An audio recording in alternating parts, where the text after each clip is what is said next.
are you? Welcome back. I'm Marie from the Curvy Fashionista, and I've been having fun with you guys. I've been keeping it curvy, confident, chic, talking about all things plus size. And today, there's a word that I wanted to kind of tackle. But before we do, I wanted to say thank you guys for the comments. Thank you guys for sharing and reading and watching and kind of going along this little journey for me, because this is new for me too. Like, I'm kind of pushing myself out of my comfort zone, having fun with you guys, you know, letting you into, you know, get to see who I am and, you know, understand when I'm saying, hey girl, hey, on my blog, like, you know how I'm saying it. Hey girl, hey. So a couple of things. Some of you guys have left me comments. Or ask some questions, especially on Facebook. Like, I love that y'all go in and ask all these questions, and some of you guys have asked about jeans. So I've done a couple of posts, like I break it all the way down to like fabric, wash, fits, and it's like understanding denim or denim 101. I'll have it linked for you right down below, and as well as like the designers who do make plus size jeans and some of my favorites. Like, I will not lie, like one of my favorite jeans, Torrid, the stiletto jeans, and City Chic. And City Chic actually just launched a whole new kind of like denim campaign. I'll have the details for you below and on my blog as well. But when it comes to jeans, like, you're gonna find different styles of jeans. They fit different budgets, they fit different body types, different rises. There's, you know, when it comes to the anatomy of a jean, when you break down a jean, it's crucial to know and understand the breakdown of a jean, so when you are shopping for them, like, you know what to look for based on your comfort level. So when you're talking about rise does not mean rising up from the bed, or, you know, I don't know. Rise is from the middle inseam of the crotch, you know how it goes like this, to your belly button. So depending on how low or high you like it right here on your belly button, that is the rise. So you have low rise, mid rise, and high rise. And then you have variances in between. Certain brands usually only hit one certain rise, but there are many different types of rises. So that's just like one of the main things. Some of you guys complain or call out, or one of the issues you have is, you know, the issue with the, you know, the back, right? The, you know, it sticks out or it doesn't cover enough. The that right there, the seat, you also want to try it, and you want to make sure that, you know, if you look at, there's a U, so that it actually cups the bum, right? So if you hold up the jean and you want to see a little bit of a U, the less you see, the more it's going to kind of hit out like this. So with the jeans, you're going to have different designers like them to sit different heights. One of the jeans that I really like, and I wish they would go into bigger sizes, is PZI jeans. PZI denim is great for the girls who have more of a smaller waist to hip ratio, because they lay onto the curve of your behind. Like, it's perfect. These are great, but they go up to a size 18. Really great denim, really great quality and stretch and kind of lifespan of the denim. Like, I have a couple of pairs that I've had for at least a couple of years that have lasted me good washes, you know, life, you know, jumping up and down, kicking, stretching, you know what we do in jeans, right? Yeah.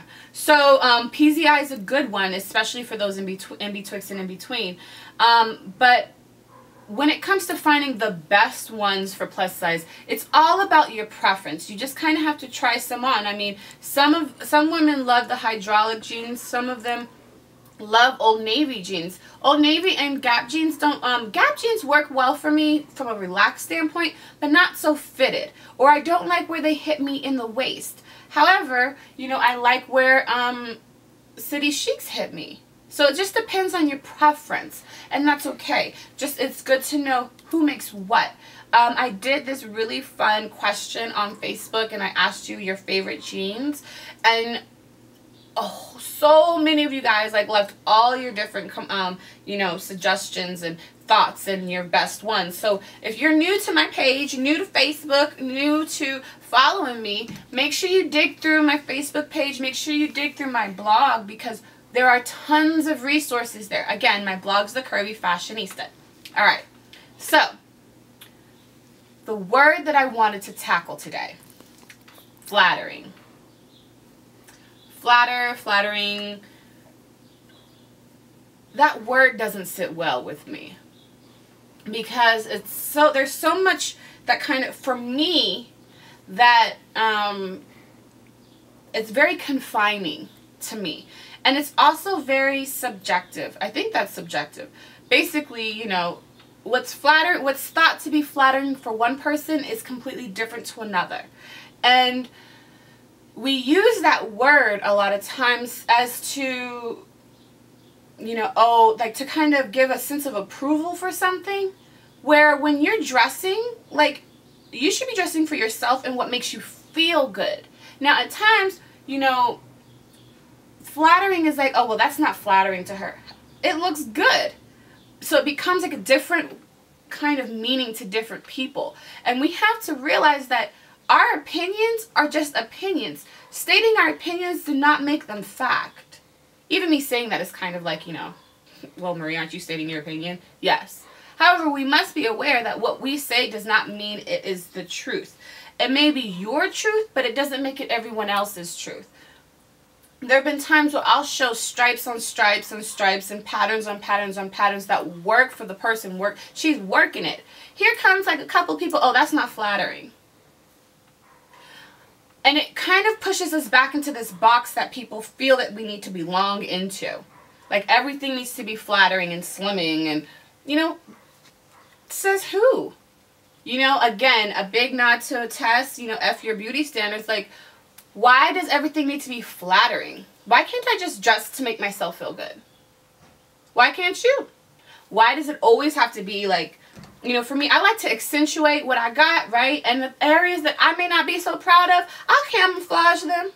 You know, like, so, you know, we all have certain areas, so it's okay to accentuate our assets, but it's, you know, hanging on to this word is that of flattering. It seemed to me, it comes across as very restrictive or being placed inside a certain set of standards. And I, you know, so when someone says flattering, for some reason it makes me just like, ooh, and it gives me the heebie-jeebies. Like, I don't like it.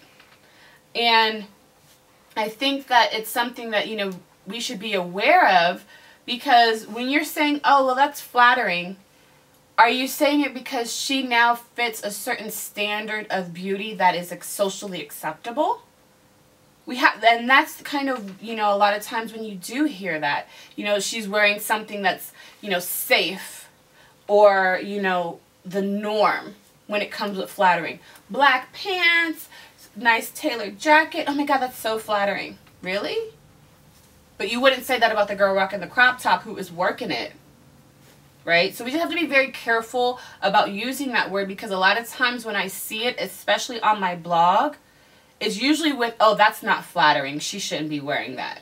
And it's dripping with disdain and judgment. And we have to be careful about that, because seriously, I mean, if those words were directed towards you, towards something, how would that make you feel?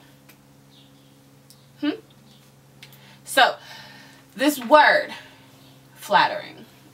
Like, let's find different ways, different words, different things to say. When you think that something looks good on someone, just say, girl, you look good.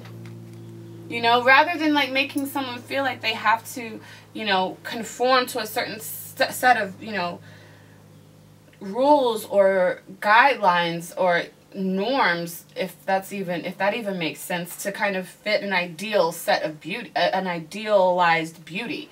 You know, like, what makes you feel good, you know? How are you working it? Are you accentuating what you love about yourself and you playing up those assets? Then work it, girl. But forget that word flattering. Forget it. Anyways, that's my video for today. So let's talk about this word flattering. How does it feel for you? Does the word flattering make you feel like, you know, like nice, or does it give you this weird like heebie-jeebie feeling like it does for me? You know, how do you use it? Do you use that word? Like, I want to hear from you, so leave a comment down below. Join the conversation on Facebook. Follow me at The Curvy Fashionista. You can hit me up on my blog, The Curvy Fashionista. I'm on Twitter, Twitter, Instagram, and Pinterest at Marie Danae. We'll be having a conversation everywhere. So, Thank you so much for tuning in, and I cannot wait to hear your thoughts on this.